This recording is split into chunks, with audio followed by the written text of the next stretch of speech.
In today's Tactical Tuesday episode, I go over Security Digimon. With DNA Digivolution becoming a mechanic for this format, what are cheap ways to cheat out Digimon in preparation for the next turn?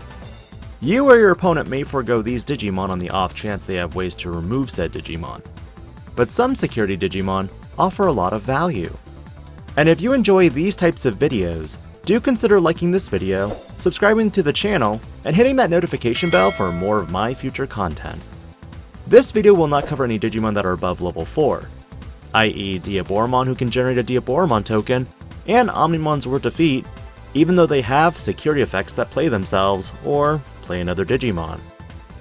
But to premise, Security Digimon first made an appearance in BT3, in the form of Greymon, Airdramon, Ankylomon, Flymon, Gururumon, not to be confused with Garurumon, and Black Gatomon. All of these Digimon have identical play costs and DP strength, and for the earliest formats, these Digimon heavily became memes for the fact that you could chuck 4 of each into a deck and have 24 potential cards that could play themselves for free. The only problem was, there was no consistency and you typically had to source a yellow tamer or egg for that matter to use yellow option cards to recover security and generate more field presence. Unfortunately, in today's format, these Digimon can easily be countered if you were to do such a strategy. But like any typical card game, power creep would begin shifting how these Digimon would function by not only making them bigger and cost more, but also provide them effects that would be very useful. Besides the 6 Digimon mentioned prior, Bandai has already supplied 2 more additional Security Digimon for Black, and 1 each for Red, Blue, Green, and Purple. With Yellow currently not expected to get one until BT9 in the form of Meikumon. As previously covered, Nannymon is one of few Digimon that lands itself in the cheap 3-cost on-play body and also as a Security Digimon. Because of this, if you draw Nannymon and you have a memory fixer, it doesn't feel quite as bad as playing it on your turn. Unfortunately, because this Digimon has weaker stats, it's also less likely to delete an opponent's Digimon in battle. Shademon, on the other hand, can handle a lot of 5000 DP Digimon in the present format, whether it be Armor Rush excluding Flamedramon, Magnamon, and Rapidmon, or typical Rookie Rush style decks.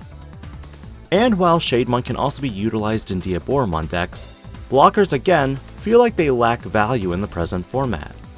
Against yellow decks, they have enough tools to DP reduce your blocker into a poor position or even out of existence. With red decks, they have more and more blocker deletion effects, in the form of Fire Rocket. But besides Black Security Digimon, let's look at the other colors, red, blue, green, and purple, and look at what new tools they have available moving forward. With red Security Digimon, Greymon power creeps into GeoGreymon, a Digimon with 1000 additional DP that when checked in security does battle, then plays itself to delete a Digimon with 4000 DP or less. GeoGreymon in my mind felt powerful against the armor matchup, especially if your opponent swings with Lydramon, which causes an armor purge and GeoGreymon pops out just in time to catch the Vmon. Armor Purge currently suffers from 2 problems, D-Digivolve effects and DP depletion effects. GeoGreymon adds an additional option for red decks if there aren't too many D-Digivolve options.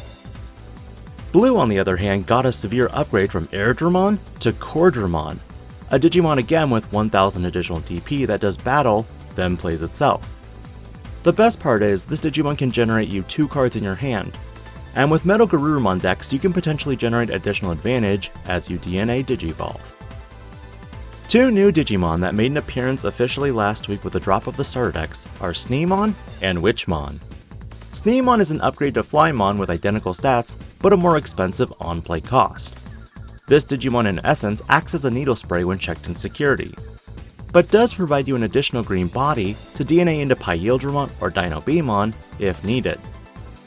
And last but not least, Witchmon, the upgrade to Black Gatomon, again with identical stats, but a more expensive on-play cost. This Digimon is another recursive solution for purple, allowing for purple level 5s to be re-added to the hand from the trash for cycling effects. Whether you want to go to the Lady Devimon route for a 3-card dig and 2-card trash, or even Lucemon Chaos mode, there are a wide variety of options for purple and yellow players to consider. In the grand scheme of things, I honestly think the power-crept Security Digimon add more to the present meta, due to the utilization of their abilities. But at the same time, I don't see a lot of Security Digimon being played in the present, other than Geogreymon, Cordramon, and Witchmon. What are your thoughts on Security Digimon in general, and which ones are making it into your deck? Let me know in the comments below. And as always, this is Digi-Panda. Logging out.